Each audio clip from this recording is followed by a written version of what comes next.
안녕하세요. 인생 유통기한 연장 채널의 이동관입니다. 서울대 치의학 박사 출신 차은숙 원장님 모시고 치과 관련 궁금증에 대해서 얘기를 나눠보도록 하겠습니다. 안녕하세요, 원장님. 안녕하세요. 예, 인사 한번 부탁드리겠습니다. 네, 이번에 서울 바른마음 치과를 열게 된 차은숙이라고 합니다. 반갑습니다. 예, 네. 이 봉사역 쪽에 이번에 네. 좀 개원을 하게 되셨는데요. 네. 이쪽 근처 주민들이 네. 여러 가지 좀 질문들이 있었습니다. 그걸 취합해서 제가 대표로 한번 질문을 좀 드려보도록 하겠습니다. 네. 스케일링은 1년에 한 번만 받을 수 있는지 궁금해 하시는 분들이 많았습니다. 네, 나라에서 보험으로 1년에 한 번 스케일링을 보장하고 있기 때문에 네네. 보험이 1년에 한 번만 되는지 물어보시는 분들도 있으시고 네네. 혹은 1년에 한 번만 받아도 되는 거 아니에요? 라고 얘기하시는 분도 계십니다. 네네. 근데 그 1년에 한 번이라는 거는 최소한이에요. 정말 20살 이상의 성인들이 최소한 1년에 한 번은 치과에 가서 이 정도는 관리를 하라는 걸 보장해주는 나라의 복지고요. 그런데 사실 대부분의 성인들은 잇몸의 상태라든지 아니면 관리가 1년에 한 번으로는 스케일링이 부족한 경우가 많아요. 그런데 이런 분들은 보험을 받을 수 없냐 하면 그건 아니고 잇몸이 나쁘신 분들은 잇몸 처치의 전 단계인 스케일링이 있어요. 그거는 단계적인 잇몸 처치의 첫 단계라고 생각하면 되는데 잇몸 치료의 일환인 스케일링은 훨씬 짧은 주기로도 보험 적용도 받으실 수 있고 또 필요한 경우에 언제든지 받으실 수 있으니 나의 잇몸 상태에 따라서 스케일링 주기를 주치의와 상의하셔서 정하시면 될 것 같습니다. 앞에 질문이랑 약간 일맥상통하는데요. 네. 치과로 얼마나 자주 가야 되냐? 특별한 문제가 없어도 가야 되는지 네. 이런 질문들이 좀 많았습니다. 네, 저는 특별한 문제가 없어도 네네. 어린이는 3개월에 한 번, 네. 성인은 6개월에 한 번은 반드시 치과에 방문하셔서 네. 검진을 받으시기를 권해드립니다. 음. 왜냐면 치과 생각보다 자각 증상이 정말 없어요.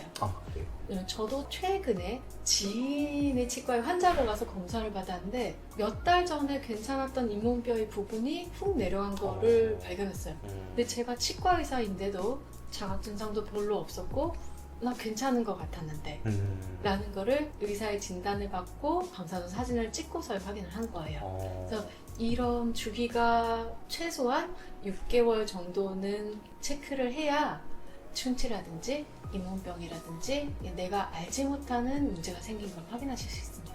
또 스케일링을 받고 나서 이가 더 시리다, 뭔가 아픈 아, 느낌이다, 네. 이런 분들도 많이 있으신데 네, 이거에 대한 맞습니다. 답변 좀 부탁드리겠습니다. 네, 정말 많이 받는 질문 네. 중에 하나이긴 한데요. 스케일링 후에 일시적으로 이가 시린 가장 큰 원인 중에 하나는 치아 윗부분과 꼬리 쪽도 감싸고 있던 치석을 제거하면 그 치석이 돌덩이처럼 이렇게 막고 있던 자리가 떨어져 나가면서 뻥 비는 상태가 돼요.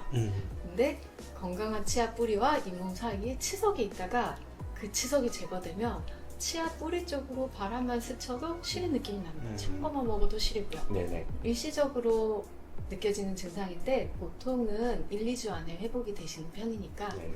너무 걱정하지 마시고 이게 나아지겠구나 라고 생각을 하시고 네네.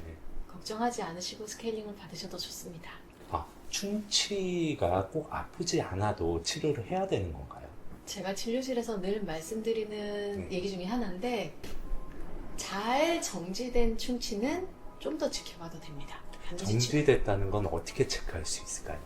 이거는 사실 자가 체크는 어려우세요. 네네. 그냥 숙련된 치과 의사가 분해 검진을 하고 엑스레이를 분석하고 직전 엑스레이와 지금 상태를 비교해야 할 수 있습니다. 네네. 정지된 충치는 좀 더 지켜봐도 되지만 대부분의 경우 우리가 생각할 때 충치는 뭔가 입안에 생기는 특별한 질환이라고 생각하기 쉬운데 충치도 근본적으로는 세균이 만드는 질환이에요. 세균이 자기 영역을 넓혀가는 질환이기 때문에 아프지 않아도 치료를 받으시는 게 좋습니다.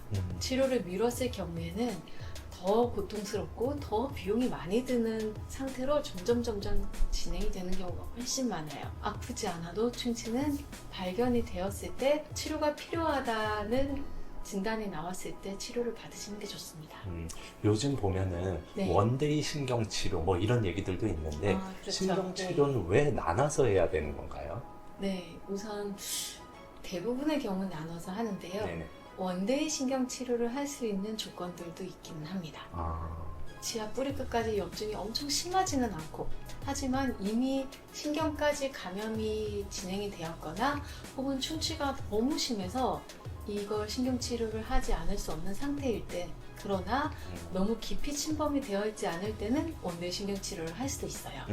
하지만 대부분의 경우는 뿌리 끝에 있는 치아를 감싸고 있는 뼈까지 세균이 영역을 넓혔거나 한 경우에는 이제 신경치료를 여러 번에 나눠서 하는 이유 중에 하나가, 여러 번 나눠서 하는 치료는 그 전 단계에서 한번 스탑을 하고 마취가 풀린 상태에서 증상을 확인하고, 혹은 더 해줄 게 있으면 그 단계에서 잠시 멈추고 뭔가를 치료를 더 해주기 위해서 필요한 거예요.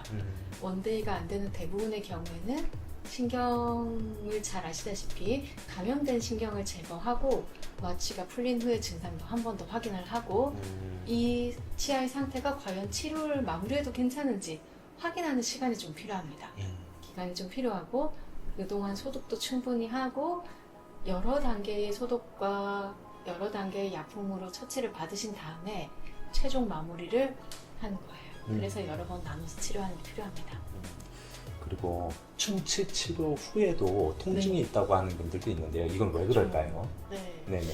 충치 있는 자리만 쏙 들어갔다고 없어진다고 생각하실 수가 있는데, 충치가 있는 그 구조의 약함 때문에 치아의 금도 좀 더 잘 가는 경향이 있고요.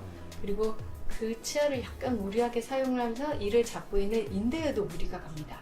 그래서 충치가 말끔히 없어진 직후에도 그런 다른 요소들 때문에도 통증이 남아있기도 한 게 첫 번째 이유고요. 충치를 제거하는 과정, 그리고 충치가 없어진 자리를 메꾸는 과정에서 여러 가지 화학 약물이 어쩔 수 없이 쓸 수밖에 없어요.